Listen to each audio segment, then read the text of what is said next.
Why does some B-roll look cinematic and feels like it belongs in a movie, while others feel like it's just filler? That's exactly how I felt when I shot B-roll in the beginning of my filmmaking career, and I always thought maybe it was just I needed better gear. But the truth is, it's not about the gear, it's about the technique.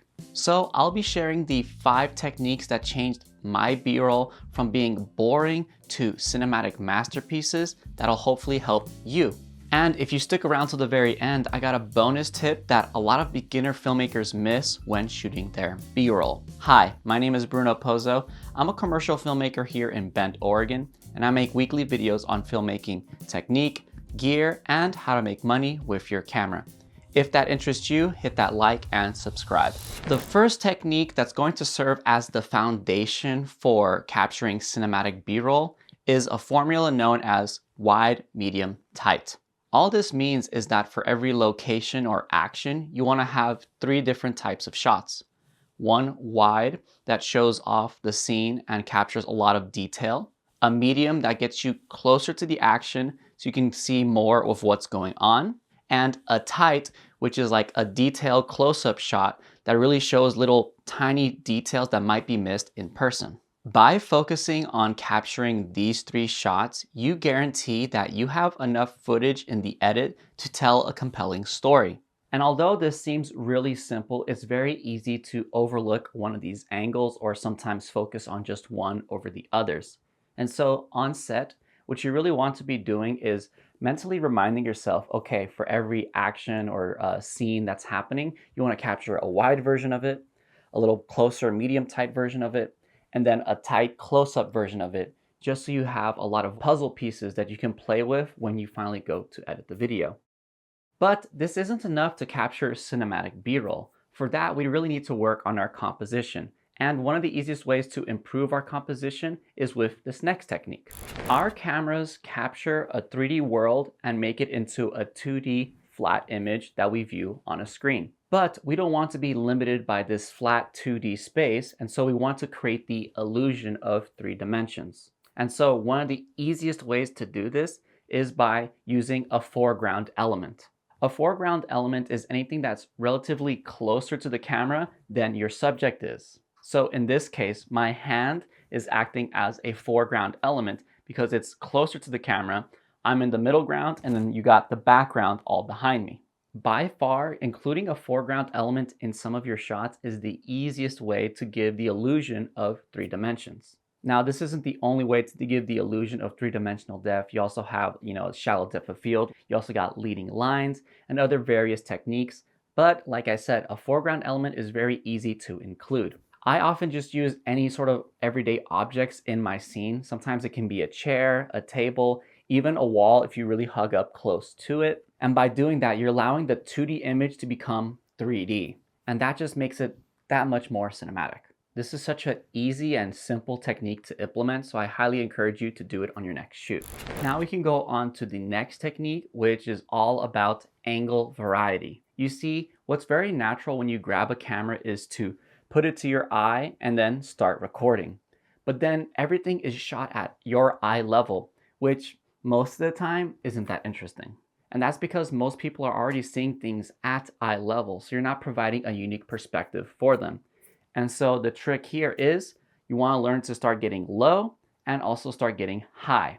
You want to get high? No, we don't want to get high. I usually like to get on my knee and start shooting around like waist level, and if I'm really desperate for a unique angle, I'll even go to the ground in a prone position. This allows us to capture very unique perspectives because, let's face it, no one's really laying down and looking at the world around them. And this technique becomes especially important if you have subjects that are lower to the ground, like children or pets. You want to capture them at their eye level, and so naturally you have to get lower. And once again, I highly recommend getting down on a knee versus arching your back and looking down, because then you're just gonna cause back problems for yourself as you get older. And then of course we can go for a high angle. And I often just stand on a chair to get this perspective, or if the space has like a staircase that actually overlooks the event that I'm capturing, I'll go up there to capture that unique angle. Another way to capture a high angle is through the use of drones. This will add that extra level of variety and cinematic touch to your edits because now you have a bunch of different angles, shot sizes, and depth in your images already. And with just these 3 techniques we've covered so far, you'll already be ahead of like 90% of beginner filmmakers out there. But we can take this further with the use of movement. I think it's very natural that when we first pick up a camera, we want to record and we actually start moving and walking with the camera. But we need to be more intentional with our movements and also intentional when we don't move the camera. Because not moving the camera can be just as cinematic, if not more cinematic, than having camera movement. Especially if that camera movement isn't motivated by anything. I'd guess if you're a beginner filmmaker, you're probably including a lot of camera movements already, so I challenge you to actually start including more static shots. A static shot is going to challenge you in a few ways. One, it's going to force you to really think about the composition and angle you want to take. Two, it's going to force you to think of your lens's focal length and how you can use it to create the perspective you're trying to capture. And three, it removes the energy that the camera movement naturally adds, so you're going to rely on the energy in the scene that you compose. So here are a few rules of thumb you can use when you're deciding between having a static camera or a moving camera. Number one, if there is movement in your scene already, I would say go with the static shot. Static shots do really well when there's already movement in the scene because now the movement in the scene is bringing energy and life to the shot. Whereas if you have a static subject or a static object like for a product, then a camera move might be the better option because it's adding that energy to the shot because staring at a static object can be really boring. And lastly, if you're going to use camera movement, try to be intentional with it. You don't want to just move the camera all around without really thinking about why. Push-ins are great for emphasis, pull-outs are great for revealing more information. Tracking a subject helps you follow the action and keep with the story. And pans and tilts are also good for revealing information about your scene or your subject. I can break down how you might want to use camera movements in a later video, but for now, hopefully this gives you a good idea. So how else can we make our B-roll more cinematic? One way is to actually play with time. And by this, I really mean using different frame rates to capture your footage. As a beginner filmmaker, I remember I pretty much shot everything at 24 frames per second because that was the cinematic frame rate. It plays back in real time and it looks very natural, so I used it for 99% of my projects. But having one frame rate the whole video can be kind of boring. So if your camera can do it, take advantage of 30 frames per second, 60 frames per second, or even 120 frames per second. By capturing things in slow motion and ultra slow motion, you capture things that we normally don't get to see with our naked eyes. And so oftentimes this can also be a crutch. I've noticed that we can fall into the trap of maybe shooting everything at 60 frames per second just because it makes it easy when you can capture something all slow-mo and it looks super cinematic and cool. But that's why I said you want to have variety. So think on your shoot. You can shoot things in real time, but when there's fast-moving subjects or the action changes, maybe consider doing 30 frames or 60 frames per second to get a little bit of slow motion in the video. And if you're capturing really fast things like impacts or people dancing, then it might even be worth going for 120 frames per second so you can get that ultra slow motion. Having that variety is going to make your edit so much more compelling than having everything just be either just in slow motion or everything just be in real time. Having that mix gives you that dynamic edit in post-production.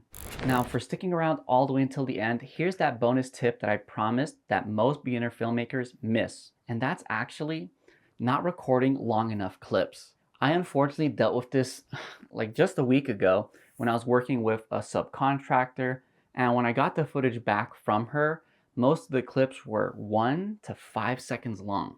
And that was almost impossible to edit around.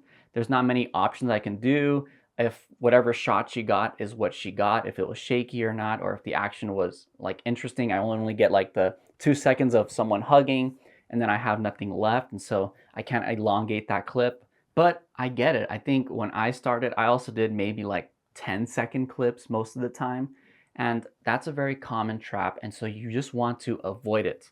Working with these shorter clips means you're going to have to make a lot more selections. And you're also going to slow down your editing software because now your editing software is opening 1,000 different 2-second clips versus if you shot longer clips, you would actually have a lot less clips that the software is going to have to load up, and it'll perform much better.